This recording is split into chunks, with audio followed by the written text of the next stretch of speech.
Hey guys, the brand sent me this cup holder mounted tablet holder for free so I can check it out and create this video. I wanted to show you how easy it is to use and how well it holds your tablet. Now to use it, it's real simple. You're simply going to stick it in your cup holder and start twisting over here.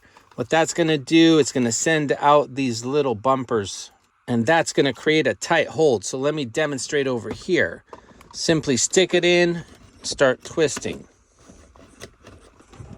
Okay, just like that, we got a tight hold, very solid. You can also adjust with the screw over here and the one up here. That's going to give you several different positions.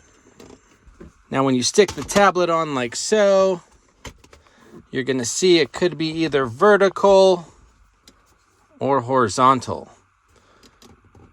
You can face yourself, you can face the passenger seat, or you can face the back seats.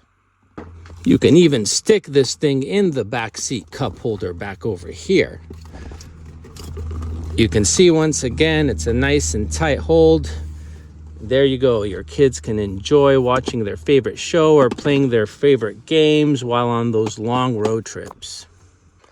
So it's very high quality. It offers a very tight hold. It's adjustable in several different ways, and I would definitely recommend this for anyone who has the need for an iPad or any tablet in their vehicle, either for business, navigation, or just for entertainment.